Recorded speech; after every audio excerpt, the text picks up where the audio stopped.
ఇప్పుడు ఇతర దేవతలను పూజించాలని చంపాలని చెప్పిన మోషే ఉగ్రవాది కదా. ఈ ఉగ్రవాది అనేవాడు చెప్పాడు, ఏం చెప్పాడు ఇశ్రాయేలీలకి? మన తాత ముత్తాతలకి మన దేవుడు వాగ్దానం చేశాడు ఏమని, పలానా దేశాన్ని మనకి ఇస్తానని చెప్పి, కాబట్టి మనం వెళ్ళి ఆ దేశాన్ని ఆక్రమించుకుందాం. మోషే చెప్పాడు ఇది.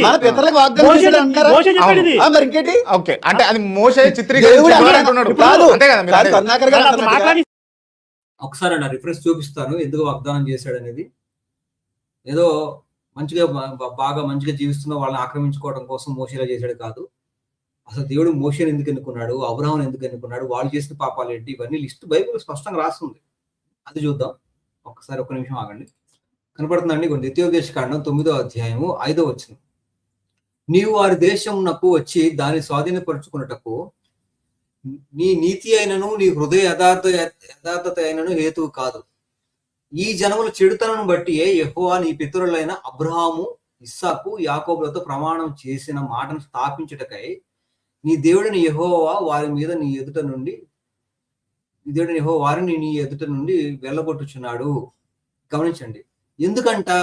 చెడుతనం బట్టియే, ఈ జనముల చెడుతనం బట్టియే యెహోవా నీ పితరులైన అబ్రహాము, ఇస్సాకు, యాకోబులతో ప్రమాణం చేశాడు. వాళ్ళ చెడుతనాన్ని బట్టి ప్రమాణం చేసి స్థాపించడం కోసం వాళ్ళని వెళ్ళగొడుతున్నాడు.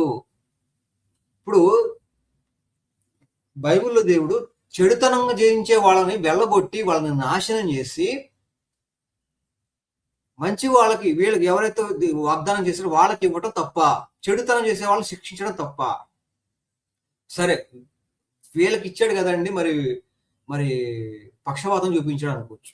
చూడండి నెక్స్ట్ ఏమంటాడు చూడండి. మీరు లోబడిన నెలని వారు కనుక ఈ మంచి దేశం స్వాధీనపరుచుకున్నట్లు నీ దేవుడైన యెహోవా నీ నీతిని బట్టి నీకు ఇవ్వలేదని తెలుసుకునేవాళ్ళు. ఓకే, ఇప్పుడు లేవికాండ 18కి వెళ్తే కనుక లేవికాండ 18లో ఉంటుంది. ఏముంటుందంటే, వాళ్ళని ఎలాగైతే వెళ్ళగొడుతున్నానో మీరు తప్పు చేస్తే కనుక మిమ్మల్ని కూడా వెళ్ళగొడతాను అన్నాడు. అలాగే చేశాడు. ఆ రాజుల గ్రంథం చదివినా మొత్తం, ఇంకా మనకి ఇర్మియా గ్రంథం, జకరియా గ్రంథం, రాజుల గ్రంథం అన్ని చదివితే వీళ్ళంతా చేసి చెడుతానని బట్టి ఇతర దేశాల రాజుల చేతిలో దేవుడే వేసాడు, శిక్షించాడు. అదే విషయం చాలా సందర్భాల్లో బైబిల్లో ఉంటాయి, అనేక గ్రంథాల్లో ఉంటాయి. కాబట్టి ఉగ్రవాదిగా ఇతర దేశాల వాళ్ళని ఆక్రమించుకోవడం కోసం మోషే గాని యెహోవా దేవుడు కానీ చేయలేదు. యెహోవా దేవుడు చేసింది ఏంటంటే, తప్పు చేస్తున్న వాళ్ళని శిక్షిస్తూ వాళ్ళ ఆ మంచి దేశంలో వాళ్ళని ఉండకుండా చేసి ఆ మంచి దేశాన్ని వీళ్ళకిచ్చాడు. కాబట్టి దేవుడు ఎలా తప్పుడు అవుతాడు, ఎలా ఉగ్రవాది అవుతాడు తెలుసుకోవాలి. ఇతర దేవతలను పూజించే వాళ్ళని యాక్సెప్ట్ చేయకపోవటం, విగ్రహారాధన చేసే వాళ్ళని ధ్వంసం చేయడం, ఈ భౌతిక విధ్వంసం ఏదైతే ఉందో దాన్ని ప్రధానంగా తీసుకున్నాడు ఆయన. అది ఖురాన్. కాబట్టి సమాజానికి ఏంటి ప్రమాదం? అసలు ఈ ఉగ్రవాద భావజాలం మొట్టమొదట పురుడు పోసుకుందే బైబిల్లో. ఆ బైబిల్లో యూదు మతాన్ని స్టార్ట్ చేసినాడు మోషే. నేను దీని గురించి 10 సంవత్సరాల క్రితం, అంటే శివశక్తి ప్రారంభించిన కొత్తలో ఫేస్బుక్ లో ఒక పోస్ట్ చేశాను. భూమి మీద మొట్టమొదటి తీవ్రవాది, ఈ భూమి మీద మొట్టమొదటి తీవ్రవాది ఎవరు? మోషే. ఈ మోషే అనే వ్యక్తి యూదు మతంలో ప్రవక్త, క్రైస్తవంలో ప్రవక్త, ఖురాన్లో కూడా ప్రవక్త. ఈ 3 మతాలు అతన్ని ప్రవక్తగా చూస్తాయి. ఈ మోషేనే ఇతర దేవతలను పూజించే వాళ్ళందరినీ చంపాలి అని ఒక భావజాలాన్ని తయారు చేసింది మోషే. ఇక బైబిల్ అనేది ఉగ్రవాదాన్ని ప్రేరేపిస్తుంది అని చెప్పడానికి తీసుకున్న డిస్కషన్ లో అల్టిమేట్ గా మోషే అనే ప్రవక్త ఖురాన్లో ఉన్నాడు, బైబిల్లో ఉన్నాడు. కాబట్టి మోషే అనే ఒక ప్రవక్త ఉగ్రవాదాన్ని నేర్పించాడు అని చెప్పి మాట్లాడాడు. ఈ మాట్లాడుతున్న విషయాలు మనం జవాబు చెప్తూనే ఉన్నాం. ఇక్కడ ప్రధానంగా తీసుకున్న విషయం ఏంటి? ఉగ్రవాదిగా ఎందుకు చూపించాడు మోషేని, ఉగ్రవాదాన్ని నేర్పించినట్టుగా? అంటే ఇతర మత దేవుళ్ళను పూజించే వాళ్ళని చంపమని చెప్పాడు. అదే అంటున్నాను, చంపమని చెప్పాడు. ఎందుకు చంపమన్నాడు అనేది ఎందుకు చెప్పరు? ఇప్పుడు కసబ్ని భారతదేశ ప్రభుత్వం ఉరిదీసి చంపింది కాబట్టి భారతదేశ ప్రభుత్వం మంచిది కాదని చెప్పి అనొచ్చా? కాదు కదా. కసబ్ని ఎందుకు చంపింది భారతదేశము, ఎందుకు ఉరి వేసింది కసబ్ని, అది కదా ముఖ్యము. అదే దీన్నే వక్రీకరణ అంటారు. కరుణాకరు అందుకే వక్రీకరణ అని, కరుణాకర్ అని ఇలా పిలువబడతారు. కారణం ఏంటంటే, బైబిల్ ఇతర మత దేవుళ్ళను పూజించినప్పుడు వాళ్ళని చంపమని సందర్భాలు ఎందుకు ఉన్నాయి? ఇప్పుడు ఉన్నాయా? ఇది కృపాకాలం, అప్పుడు రాజుల పరిపాలన, ఇప్పుడు ప్రజాస్వామ్యం. తేడా ఉంది కదా. కాల నియమాలు ఉన్నాయి కదా, కాలం మారింది కదా, కాల నియమాలు మారినాయి కదా. కాబట్టి కాలానుగుణంగా అప్పుడు ఉన్న పరిస్థితులు ఏంటి, ఇప్పుడు ఉన్న పరిస్థితులు ఏంటి? ఇప్పుడు ప్రభుత్వం చర్యలు తీసుకుంటుంది, అప్పుడు రాజులు చర్యలు తీసుకునేవాళ్ళు. కాబట్టి రాజుల్ని అప్పుడు దేవుడు ప్రవక్తలు నడిపించేవాళ్ళు. ఇప్పుడు ప్రజాస్వామ్యంలో ప్రజలు నిర్ణయించిన దాన్ని బట్టి ప్రభుత్వాలు నడిపించబడతాయి కదా. నేను ఇది ఏంటంటే ఇక్కడ కాల నియమాల ప్రకారంగా అప్పుడు విగ్రహారాధన చేసేవాళ్ళని చంపమన్నారు. Very good. అయితే ఎందుకు చంపమన్నారు అనేది ముఖ్యం. కసబుని ఊరు ఎందుకు తీశారు అనేది ముఖ్యం. అంతే తప్ప కసబుని ఊరు తీసేవారా లేదనేది కంటే కసబుని ఎందుకు ఊరు తీశారు అనేది ముఖ్యం. బైబిల్ అదే ఇతర దేవుళ్ళని పూజించే వాళ్ళని చంపమన్నాడు అనేది పాయింట్ తీసుకొచ్చినప్పుడు ఎందుకు చంపమన్నాడు అనేది కూడా అసలు ముఖ్యమైన పాయింట్ కదా. అది ఎందుకు మిస్ చేస్తారు ఇలాగా? కాబట్టి అది మనం చెప్పాలి. ఇప్పుడు సాతాను చేత నడిపించబడ్డవాడు వాడు అలా మాట్లాడతాడు. దేవుడు ఆ అవకాశం తీసుకొని ఎందుకు దేవుడు అలా చేశాడనేది దేవుడు తరపునటువంటి మనం చెప్పాలి సమాధానం. కాబట్టి మనలాంటి సోదరులు లేవాలి, మనలాంటి వాళ్ళు ప్రోత్సహించాలి, చూడాలి.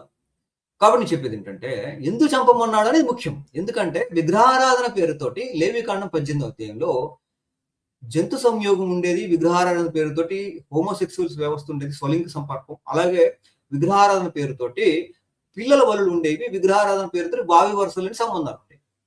కాబట్టి అలాంటి విగ్రహారాధన పేరుతో ఇవన్నీ చేస్తున్నప్పుడు అలాంటి విగ్రహాలు పెట్టుకొని అలాగా విగ్రహాలు చెక్కుకొని చేస్తున్నప్పుడు అలాంటి విగ్రహాలు లేకుండా చేయాలి కదా. అలాగా అలాంటి వాళ్ళని చంపడానికి కూడా దేవుడు వెంటనే యాక్షన్ తీసుకోలేదు. 400 సంవత్సరాలు టైం ఇచ్చాడు. అసలు అబ్రాహాముకు వాగ్దానం చేసిందే దేవుడు అందుకోసమని చెప్పాడు బైబిల్లో. మీరేదో గొప్ప జనాంగం అని చెప్పి మీకు ఇవ్వట్లేదు ఆ దేశాన్ని, వాళ్ళని నాశనం చేయడం కోసం మిమ్మల్ని ఎన్నుకున్నాను, మీరు తప్పు చేస్తే కూడా వాళ్ళలాగే మిమ్మల్ని నాశనం చేస్తాను. అసలు అబ్రాహాముకి ఎందుకు వాగ్దానం చేశాను నేను అంటే ఇందుకే వాగ్దానం చేశానని కూడా స్పష్టంగా బైబిల్లో దేవుడు చెప్పాడు. కాబట్టి ఇలాంటి విషయాలు మనం దేవుని పక్షాన చెప్పాలండి. కాబట్టి అలాంటి విగ్రహ వ్యవస్థ, నరబలు, జంతు సంయోగం, హోమోసెక్సువల్ వ్యవస్థ, కాబట్టి ఇలాంటి విపరీతమైన ద్వారానికి వెళ్ళినటువంటి విగ్రహ వ్యవస్థని ధ్వంసం చేయమని చెప్పాడు. అది కారణం, దానికి కారణం సృష్టికర్తని దేవుడు చూడలేకపోయాడు ఆ పాపాన్ని. 400 సంవత్సరాలు టైం ఇచ్చాడు, ఎన్నో సందర్భాల్లో చెప్పాడు. వినడిపోతేనే ఇజ్రాయెల్ వాళ్ళని కానీ అటు కనానీయుల వాళ్ళని కానీ చంపాడు. ఇది కారణం. అదే తప్ప ఉగ్రవాది అయిపోతాడా? అలా పాపం చేసే వాళ్ళని చంపితే దేవుడు ఉగ్రవాది అయిపోతాడా? అలా అయితే పాపం చేసే వాళ్ళని కృష్ణుడి దగ్గరుండి అర్జునుడితో యుద్ధం చేయించినప్పుడు కృష్ణుడు ఉగ్రవాది అవుతాడా? కాబట్టి ఇట్లాగా చంపడం చూపించారు. ఒక సినిమాలో ఒక లాస్ట్ లో ఒక ఇద్దరు వ్యక్తులు కొట్టుకుని ఒకరు కొట్టుకుంటూ ఒక వ్యక్తి ఇంకొక అతను చంపాడు అన్నప్పుడు అది చూపిస్తున్నారు. అప్పుడు అది చూస్తే ఎలా ఉంటుంది? ఎందుకు కొట్టుకుంటున్నారు బాబు, ఎందుకు అతన్ని అనవసరంగా చంపాడు అనుకుంటాం. కానీ సినిమా అంతా చూసినప్పుడు తెలుస్తుందండి హీరో విలన్ ఎందుకు చంపాడు, విలన్ గడు ఎలాంటి వాడు అనేది సినిమా మొత్తం చూస్తే తెలుస్తుంది కదా. అలాగే బైబిల్లో కూడా ఒక ముక్క తీసుకొని చూస్తే అట్లాగే చెడ్డగా అర్థమవుతుంది. కాబట్టి బైబిల్ ఇలాంటి మతోన్మాదులు చెప్పినటువంటి విధంగా చదవకుండా వరుస పెట్టి చదవండి, సత్యాన్వేషణతో, పక్షపాతం లేకుండా చదవండి. కళ్ళ ముందు కనపడేది మాయ చేస్తారు వీళ్ళు. నీకు ముందుగా వెళ్ళొచ్చు అమోరీయుల, హిత్తీయుల. ఇప్పుడు 430 సంవత్సరాలు ఐగుప్తులు ఉండిపోయారు ఇజ్రాయేలు. ఈ 430 సంవత్సరాలు ఎప్పుడైతే ఐగుప్తులో ఉండిపోయారో ఇతర వాళ్ళందరూ కూడా, ఇతర జనాంగాలన్నీ కూడా ఈ ఇజ్రాయేల్కి దేవుడు వాగ్దానం చేసినటువంటి భూమిని ఆక్రమించుకున్నారు. ఎందుకంటే ఎవరో లేరు కనుక, ఎవరో రావట్లేదు కనుక. 430 సంవత్సరాలు వచ్చిన తర్వాత వాళ్ళ భూమి కోసం వాళ్ళు పోరాడారు. ఇప్పుడు మీరు ఇంట్లో నుంచి వెళ్ళిపోయారండి, 6 నెలల వరకు రాలేదు, ఎవరో వచ్చే ఇల్లుని ఆక్రమించారు, వెళ్ళి మళ్ళీ వాళ్ళని అక్కడ కూర్చోబెడతారా, వాళ్ళని అక్కడ నుంచి గెంటుతారా మీరు? అదే జరిగింది అక్కడ, అదే జరిగింది అక్కడ. తప్పే. కరుణాకర్ చెప్పింది కరెక్ట్గా. అమన్ గారు ఎందుకండి అలా మాట్లాడతారు? అమన్ గారు విషయం ఏంటంటే, క్వశ్చన్ ఏంటంటే, ఇజ్రాయెల్ వాళ్ళు అన్యాయంగా వాళ్ళ కనానీయులు అందరినీ కూడా చంపేసి వాళ్ళంతా ఆక్రమించుకున్నారు కదా అనేది కరుణాకర్. దానికి ఈయన చెప్పేది ఏంటంటే, అది ఇజ్రాయెల్ వాళ్ళ భూమే, వాళ్ళు వచ్చి సెటిల్ అయ్యారు, తర్వాత వాళ్ళని ఖాళీ చేయించడం కోసం చంపారు, అది ఇజ్రాయెల్ వాళ్ళ భూమి అని అంటున్నారు. కాదు, చెప్పేది ఏంటంటే అబ్రహాము కనాను ప్రాంతాలకు వెళ్ళేటప్పుడు ఈ భూమి నీకు ఇస్తాను అన్నాడు. అంటే అది వాళ్ళ భూమి, మొట్టమొదట వాళ్ళ భూమి. ఓకే, తర్వాత మరి దేవుడు వాళ్ళందరినీ వాళ్ళ భూమిని వాళ్ళ భూమిలో ఉన్న వాళ్ళని చంపేసేసి వీళ్ళకి ఇవ్వటం కరెక్ట్ కాదు కదా. అంటే ఆ భూమిలో ఉన్న, ఏ భూమిలో ఉన్న, దేవుడి భూమిలో ఉన్నారు వాళ్ళంతా కూడా. ఆ భూమిలో వాళ్ళు చేసే చెడ్డ పనుల వల్ల వాళ్ళని శిక్షిస్తున్నానని చెప్పాడు బైబిల్లో దేవుడు. తప్ప మీ భూమి మీరు ఆక్రమించుకోవడం కోసం వాళ్ళని చంపమని చెప్పలే బైబిల్లో. వాళ్ళు చేసే పాప పనుల్ని భరించి దేవుడు చూసి మారకపోవటం వల్ల వాళ్ళని చంపి సరే ఆక్రమించుకొని తీసుకోండి అని చెప్పి దేవుడు స్పష్టంగా చెప్పాడు. ఆక్రమించుకోండి అని చెప్పాడు. సొంత భూమి ఆక్రమించుకోమని చెప్పట్లా. చెడ్డ పనులు చేసే వాళ్ళని అందరినీ తుడిచిపెట్టి మీకు ఆ రాజ్యాన్ని ఇస్తానని చెప్పి ఆక్రమించుకోమన్నాడు. తర్వాత మళ్ళీ అదే చెడ్డ పనులు మీరు చేస్తే కనుక మిమ్మల్ని అందరినీ కూడా తుడిచిపెట్టి వేరే శత్రు దేశాల వాళ్ళకి మిమ్మల్ని అప్పగిస్తా అని చెప్పి చేసి అన్నాడు. ఆ ప్రకారంగానే వీళ్ళు చెడ్డ పని చేసినప్పుడు నెబుకద్నెజరు లాంటి వాళ్ళతోటి అలాగే చాలా మంది శత్రు దేశాల వాళ్ళు వచ్చి వీళ్ళందరినీ శిక్షించారు. బానిసలుగా పట్టుకుపోయారు. బబులోను కాన్సెప్ట్ పట్టుకుపోయారు. వీళ్ళ తప్పును బట్టి వీళ్ళు శిక్ష పొందుకున్నారు. ఇది కనానీయులు వాళ్ళు ఎలా అయితే శిక్ష పొందుకున్నారు అలాగే వీళ్ళు శిక్ష పొందుకున్నారు. వీళ్ళు కూడా చాలా మంది చచ్చిపోయారు. ఇది బైబిల్ చెప్తున్న విషయం. అంతే తప్ప ఆ సొంత భూమిని అలా ఆక్రమించుకున్నారు ఇవన్నీ ఎందుకండి? నిజంగా బైబిల్ తీసుకుని నవ్వుకుంటాడు కదా. ఇది పాస్టర్లు అబద్ధం చెప్తారు, పాస్టర్లు అందరూ మీద నెడతారు కదా. ఇది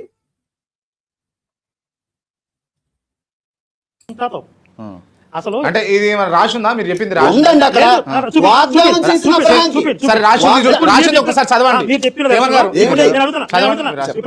ఇప్పుడు భూమి అంతా ఇశ్రాయేలీలు ఉండాలి, వీళ్ళు ఉండవలసిన చోట్ల వాళ్ళు ఆక్రమించుకున్నారు కాబట్టి భూమి అంతా ఇజ్రాయెల్ ఉండాలి. నేనే కదా చెప్పింది. పాలు తేనెలు ప్రవహించేటువంటి కనానుని ఇజ్రాయెల్కి ఇచ్చాడు దేవుడు. అంటే పాలు తేనెలు అంటే పుష్కలమైనటువంటి నదీ ప్రవాహం, మంచి వాతావరణం, ఆకుకూరల చెట్లన్నీ కూడా మంచిగా మొలిసే భూమే కదా. అంటే దేవుడు వాగ్దానం చేసింది శ్రేష్టమైనటువంటి దాని భావన రావడం కోసం మాట్లాడింది. అది అబ్రహాముకు చేశాడండి. దేవుడు తన పిల్లల్ని ఆ విధంగా విస్తరింపచేస్తానన్నాడు. అబ్రహాముకు చేసిన తర్వాత యాకోబు యొక్క వంశావళి అంతా కూడా ఐగుప్తులో వర్ధిల్లింది. 12 గమనించాలి. అబ్రహాముకి ఎందుకు వాగ్దానం చేశాడని కూడా చూడాలండి. అబ్రహాం నీతిమంతుడు, ఓకే, సెర్చ్ చేస్తున్నాడు, అన్యులలో నుండి సెర్చ్ చేస్తున్నాడు. అసలు అబ్రహాంకి ఎందుకు వాగ్దానం చేశాడు కూడా బైబిల్ రాసిన స్పష్టంగా. అబ్రహాం ఇస్సాకు యాకోబులకు నేను ఎందుకు వాగ్దానం చేశానంటే మీరేది గొప్పవాళ్ళని కాదు, నీకు ఎందుకు వాగ్దానం చేశాను అంటే వాళ్ళని శిక్షించడం కోసం మిమ్మల్ని సెలెక్ట్ చేశాను, అలాగే వీడు తప్పు చేస్తే మిమ్మల్ని శిక్షిస్తాను అని చెప్పి ఎందుకు వాగ్దానం చేశాడో కూడా రాస్తాడు బైబిల్లో.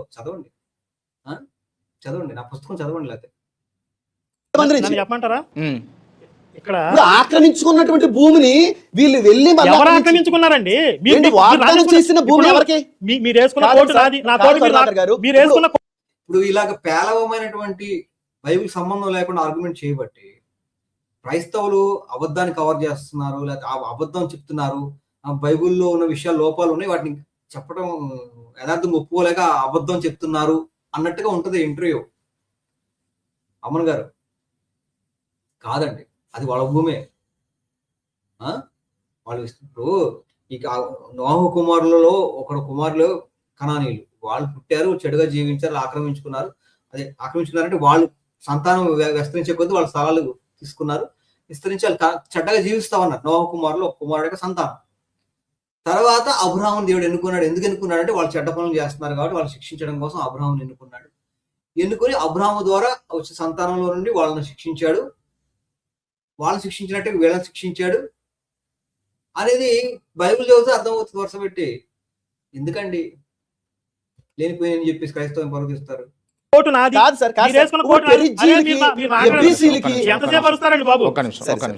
ఇప్పుడు మీరు వేసుకున్న కోటు నాది, నా కోటు మీరు రాసుకున్నారు కాబట్టి నేను లాక్ వేసుకుంటున్నాను అన్నాను అనుకోండి, దానికి ఒక ఆధారం ఉండాలా, ఒక ఎవిడెన్స్ ఉండాలా. ఇప్పుడు మా ఇశ్రాయేలీ భూమిని వాళ్ళు ఆక్రమించుకున్నారు అని ఎవరు రాసుకున్నారు? వీళ్ళే, ఇశ్రాయేలీలే. మోషే అనేవాడు ఒక నిమిషం ఆగండి, ఎందుకంటే మీరు మధ్యలో మాట్లాడుతున్నారు. సరే, నేను మాట్లాడుతున్నానండి. ఇప్పుడు ఇతర దేవతలను పూజించాలని సంపాదించి చెప్పిన మోషే ఉగ్రవాది కదా. ఈ ఉగ్రవాది అనేవాడు చెప్పాడు, ఏం చెప్పాడు ఇశ్రాయేలీలకి? మన తాత ముత్తాతలకి మన దేవుడు వాగ్దానం చేశాడు, ఏమని? పలానా దేశాన్ని మనకి ఇస్తానని చెప్పి, కాబట్టి మనం వెళ్ళి ఆ దేశాన్ని ఆక్రమించుకుందాం.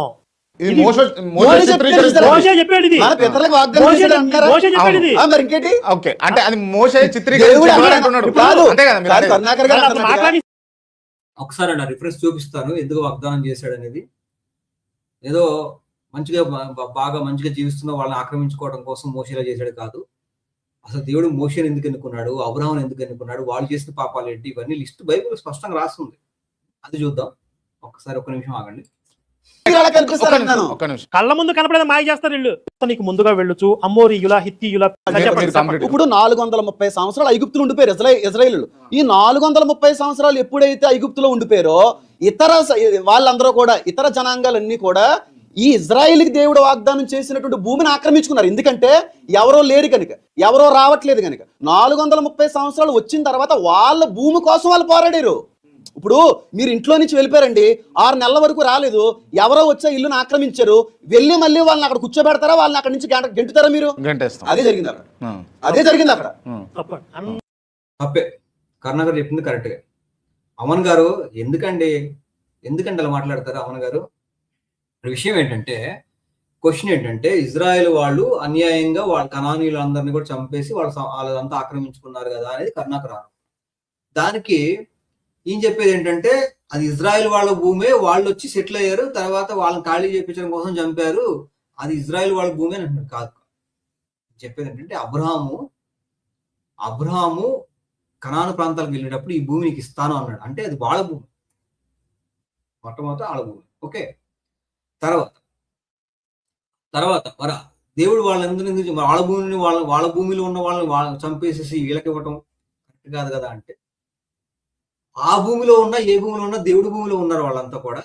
ఆ భూమిలో వాళ్ళు చేసే చెడ్డ పనుల వల్ల వాళ్ళని శిక్షిస్తున్నానని చెప్పాడు బైబిల్లో దేవుడు. తప్ప మీ భూమి మీరు ఆక్రమించుకోవడం కోసం వాళ్ళని చంపమని చెప్పలా బైబిల్లో.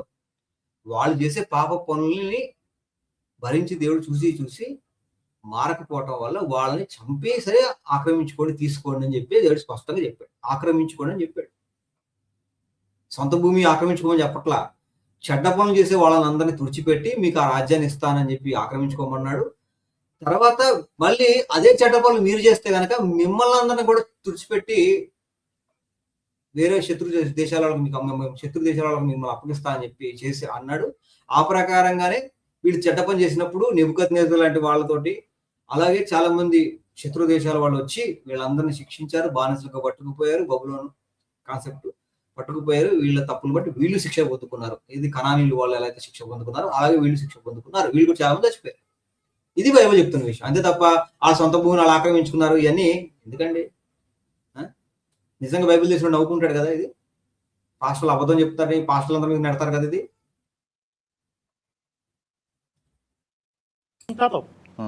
అసలు అంటే ఇది రాసిందా? మీరు చెప్పింది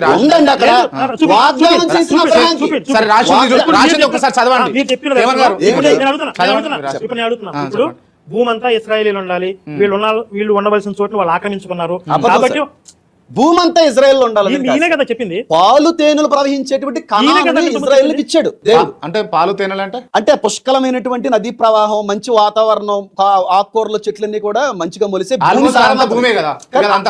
అంటే దేవుడు వాగ్దానం చేసింది శ్రేష్టమైనటువంటి దాని భావన రావడం కోసం మాట్లాడింది. అది అబ్రహాముకు చేశాడండి. దేవుడు తన పిల్లల్ని ఆ విధంగా విస్తరింపచేస్తానన్నాడు.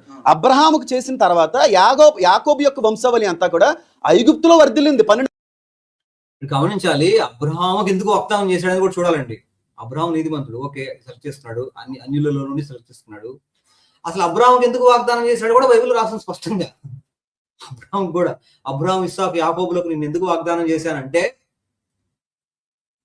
మీరేది గొప్పవాళ్ళని కాదు, మీకు ఎందుకు వాగ్దానం చేశాను అంటే వాళ్ళని శిక్షించడం కోసం మిమ్మల్ని సెలెక్ట్ చేశాను, అలాగే వీడు తప్పు చేస్తే మిమ్మల్ని శిక్షిస్తాను అని చెప్పి ఎందుకు వాగ్దానం చేశాడో కూడా రాశాడు బైబిల్లో. చదవండి, నా పుస్తకం చదవండి. లేకపోతే చెప్పమంటారా?